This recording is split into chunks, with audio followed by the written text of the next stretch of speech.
They knew what the targets were. They knew what the targets were. And so I'm saying, when you sit, and you know, my poor mother and grand, if they was alive, they'd be duped into it too. And so when you have that kind of hardcore, now, for those of you all that's listening, let me tell you what you need to do. On September the 11th, now in America, we don't list state by the number, the month. We say September, Halloween, October 31st. Why they use a number for that one? Because it's 911, and anytime you don't say September the 11th and you say 911, it tells the brain to be scared, okay? That's right. For instance, if any of you all listening walked into your house this evening and someone was on the phone, your mother, your father, your wife, your children, and you said, who are you talking to? I just dialed 911. What kind of look comes over your face? Listen, when I see 911 on a clock now, I see it as an ill omen. They did it as they even picked a number to program everybody. The passports magically survived. Hijackers trained at U.S. bases. But I got to go back here because I hadn't heard you talk in this much detail about what you just discussed. Dick Gregory, a civil rights icon, is our guest if you just tuned in. But there is something of what you speak on record. Mayor Willie Brown. Yeah, wait, wait. He admitted that he got warned. No, let me handle that, would you? All right. That's what I was getting ready to tell your listeners. Pull up the San Francisco Chronicle on September the 12th, the next day, September the 12th. And that's where they had a front page story where Willie Brown had been told by his bodyguard not to take his flight into New York City that Tuesday. Now, I don't have no problem with that. I got a problem with this. When a reputable newspaper, as far as newspapers are concerned, not one other newspaper ran that story, huh? It slipped through that he was told don't fly September 10th on September 11th, and the reported person that told the bodyguards that made the call was Condoleezza Rice. Hey, we all knew that, huh? Wow, well, right there, don't fly to New York, but they didn't know anything about the attacks. But no, that don't bother me. What bothers me is who told the New York Times. They print stories out of papers. Oh, God, man, if a pimp walk up there, if the San Francisco Chronicle report a pimp shot 5 prostitutes to death and beat their mothers to death, that story would run all over the world. Okay? Yes. Now, how come not one newspaper ran that story? Okay? Now, go back to that Friday, which was Tuesday was the 11th, 12th, 13th, 14th, 15th. The Friday, San Francisco Chronicle, the ex-Secretary of State, George Schultz, said he knew 7 days before. That's right. It's a front-page story. Okay, so we're not talking about a mayor. We're talking about the ex-Secretary of State. And as you know, Dick, he's a major kingmaker, at some levels, some believe even higher up than even Kissinger, that actually calling the shots. I mean, he's a guy who knows where all the bodies are buried. And then there was also an Associated Press blurb that the Joint Chiefs of Staff canceled flights to New York for September 11th. Yep. I mean, so they all knew, and these are real articles. Colonel Stephen Butler was told, said that they trained some of the people on the hijacker list at their base. He said the government was behind it, and they started the move to court-martial him until he shut up. Sure. So we'd be crazy. 9/11, the government was absolutely conscious and let it happen bare minimum. Well, you know, here's what they'll do. They'll come out 50 years from now and admit certain things, and then people overlooked it and this and that. But now let me just show you something else. I had a friend of mine, and I said, do me a favor. I want you to look at all the flights on a 5-day period, Monday, Tuesday, Wednesday, Thursday, Friday. Look at it for 2 years. All your major flights coming out of Hartford, Connecticut, going to the West Coast. Coming out of Boston Airport, going to the West Coast. Coming out of Kennedy, going to the West Coast. Coming out of Philadelphia, direct nonstop flights coming out of Washington, D.C., Dulles, going to the West Coast. And here's what we found out. We found out that on a Monday, Tuesday, Wednesday, Thursday, Friday, that if you wanted to book a first class from any of those airports going to the West Coast, because you gain 3 hours, you gain a whole business day, you have to book about a month in advance to get first class, about 3 days in advance to get a seat on coach. That's every one of them flights. That day, all of those flights from Boston, going to San Francisco, going to L.A., from Philly Airport, from Kennedy, from Washington, D.C., all of those flights was about 34% full. Yes. Okay? So I'm saying when you sit and they all got tipped off. That's why there were kids locally saying those towers won't be there next week. Yeah. I mean, this was everywhere. And then there was that weird base in,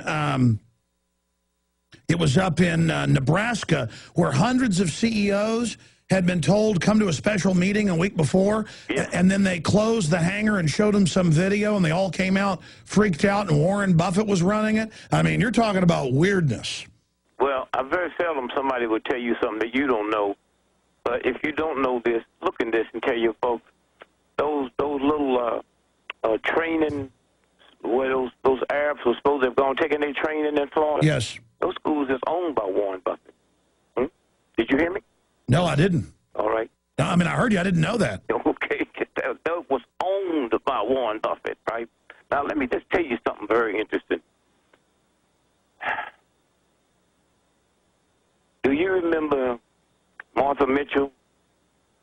Yes. She was kidnapped, right? Yes. And then a week later, she died from some kind of strange cancer, right? Yes.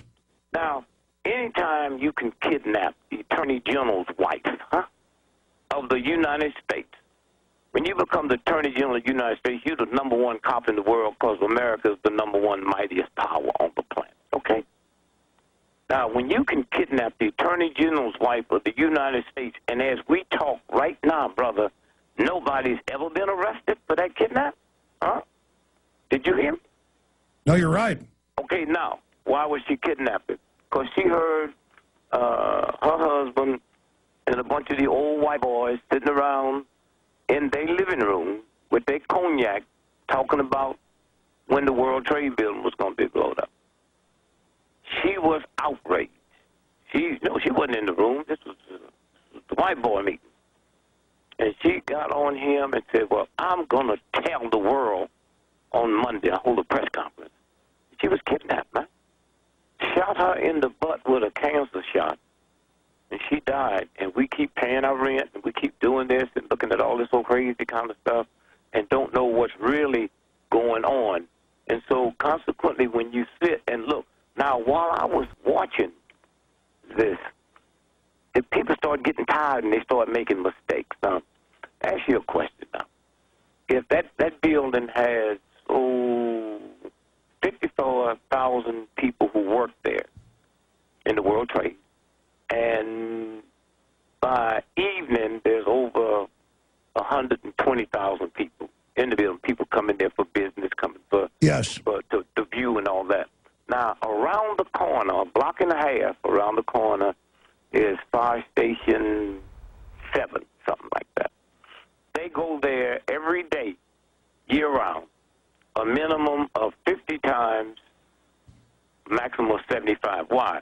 Because if your smoke detector blow out, you can get a fuse and put in it. But because of the insurance on a building like that, the amount of people that's in there, you can't do that. You have to call the fire department, and they'll send someone there. You get a bill for it to put that fuse in and then clear that it's working, okay? So I'm going to say this again. That fire station, a block and a half company, go there a minimum of 50 times every day, a maximum of 75. On September the 11th, there was 343 firefighters killed. That's not counting the ones that was injured. That's not counting the cops. Just firefighters. Not one firefighter was killed and injured from number 7, a block and a half. Okay? A block and a half. From World Trade Building. Not one of those firefighters was injured or killed. Did somebody know something?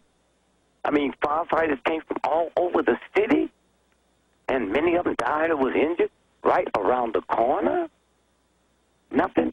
And so when you sit and you think about, you know, how it works and how many, so I'm watching it. I'm looking at it because I know what they do.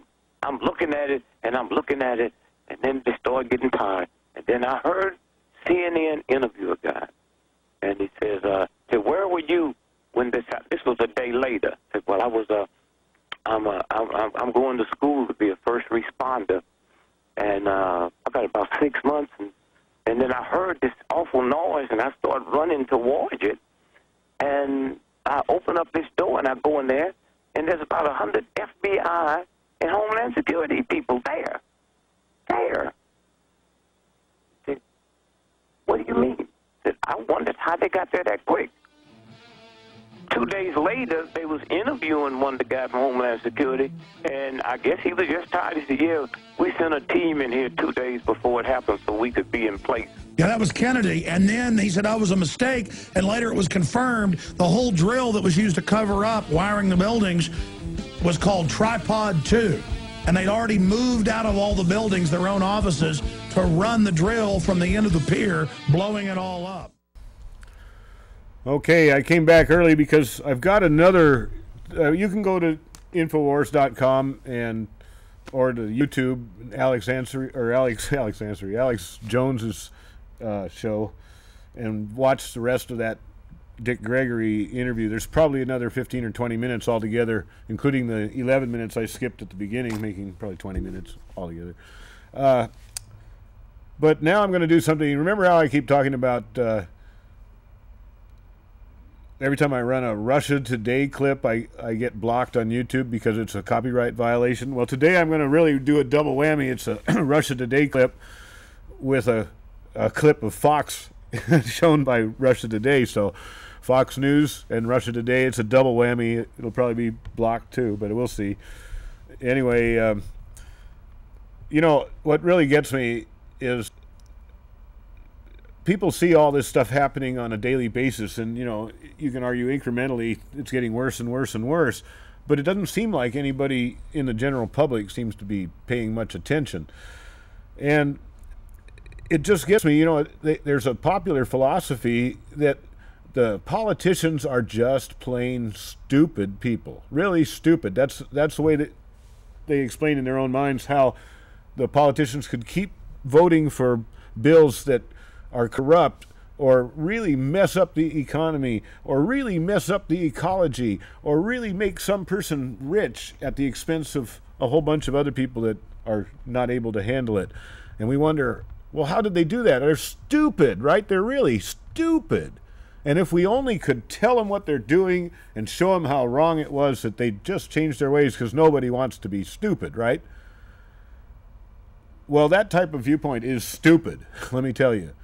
Nobody in government is stupid. Well, once in a while you run across somebody, but let's put it this way. They know very well what they're doing. They come from the best schools. They're highly educated. They got the top grades in their schools. They are not stupid. What they are is evil. That's a fact, because they allow this greed and corruption to take over. You can bet when they take away your rights, it was not a mistake.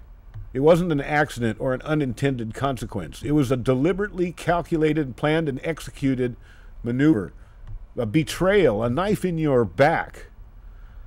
Now, watch this. Russia Today. Here we go. Wait a minute. I guess we aren't going yet. I got to cue it up. Oh, that's great. Okay, we'll get it here. There it goes.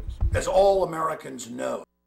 Well, an executive order signed by President Obama has sparked controversy on both sides of the political aisle. The National Defense Resources Preparedness Executive Order was signed quietly Friday night. It gives the president the power to control U.S.